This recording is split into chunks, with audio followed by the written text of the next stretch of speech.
Class 5 subject social science lesson 16 the British of United nation संयुक्त राष्ट्र के अंग्रेज। 20वीं सदी के पूर्वार्ध में दुनिया ने दो महान युद्ध, प्रथम विश्व युद्ध और द्वितीय विश्व युद्ध देखे थे। इन युद्ध क्षेत्रों में कई देश शामिल थे। प्रथम विश्व युद्ध 1914 में शुरू हुआ और 1918 में समाप्त हुआ। यह एक बहुत ही विनाशकारी युद्ध था जिसमें लाखों लोग मारे गए और बहुत सारी संपत्ति नष्ट हो गई। ऐसे विनाश को रोकने के लिए अंत में प्रथम विश्व युद्ध के दौरान देशों के बीच शांति वापस लाने के लिए 1920 में राष्ट्र संघ नामक एक संगठन का गठन किया गया था, लेकिन ये संगठन अपने उद्देश्य को प्राप्त करने में विफल रहा और दुर्भाग्य से लोगों को दूसरे विश्व युद्ध का सामना करना पड़ा। द्वितीय विश्व युद्ध 1939 में शुरू हुआ और 1945 में समाप्त हुआ। ये प्रथम विश्व युद्ध से भी अधिक विनाशकारी था।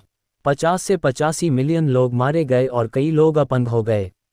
इस समय तक कई देशों ने परमाणु बम जैसे सामूहिक विनाश के हथियार विकसित कर लिए हैं, जो किसी भी अन्य बम की तुलना में अधिक हानिकारक हैं। 1945 में जापान के हिरोशिमा और नागासाकी शहरों पर 2 परमाणु बम गिराए गए। इसके परिणामस्वरूप बड़ी संख्या में निर्दोष लोगों की जान चली गई और दोनों शहर पूरी तरह नष्ट हो गए।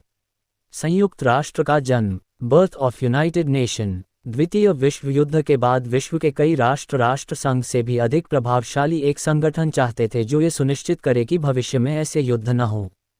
इसलिए संयुक्त राज्य अमेरिका, सोवियत संघ, ग्रेट ब्रिटेन, फ्रांस और चीन सहित 51 देशों के प्रतिनिधियों ने सैन फ्रांसिस्को में मुलाकात की और 26 जून 1945 को संयुक्त राष्ट्र यूएन संगठन के नाम से जाना जाने वाला एक संगठन बनाया और हस्ताक्षर भी किए।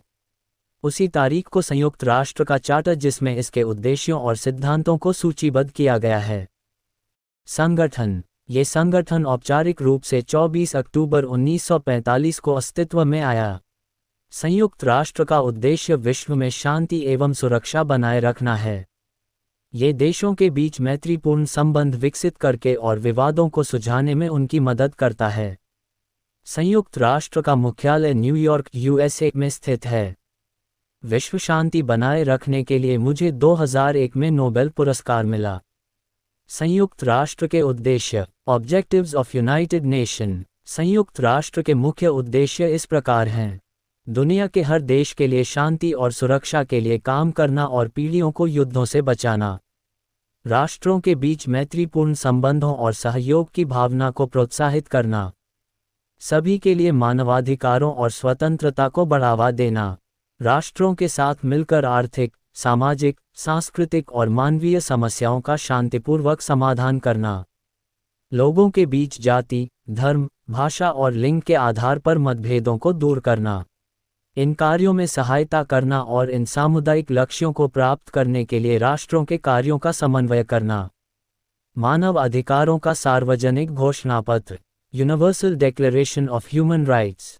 संयुक्त राष्ट्र ने दिसंबर 1948 को मानवाधिकारों की सार्वभौम घोषणा को अपनाया। इस दिन को पूरे विश्व में मानवाधिकार दिवस के रूप में मनाया जाता है।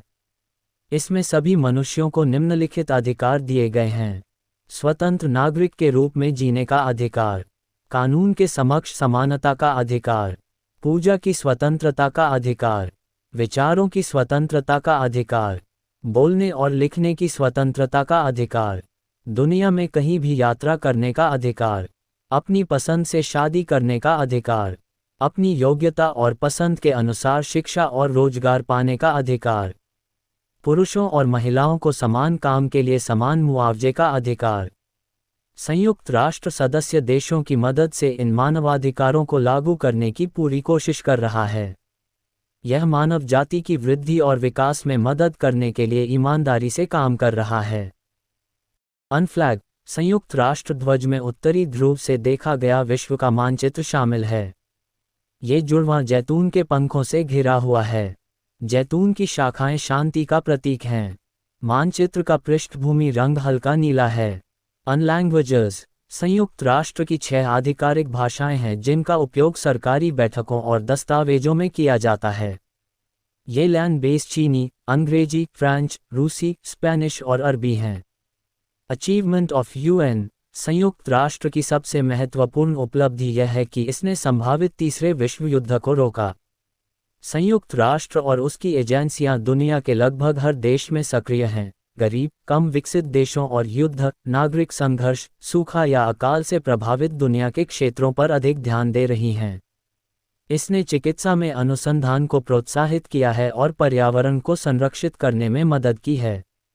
ये दुनिया के कई हिस्सों में गरीबी, अशिक्षा और बीमारियों को कम करने में सफल रहा है। इसने हथियार नियंत्रण में भी महत्वपूर्ण भूमिका निभाई, विशेषकर परमाणु बमों के उपयोग को रोकने में।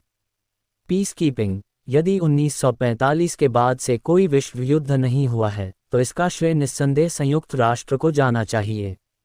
इसने कई स्थितियों पर सफलतापूर्वक बातचीत की है जिसमें दुनिया के किसी भी हिस्से में युद्ध होने पर देशों के पास रक्तपात को रोकने के लिए ताकत हो सकती है।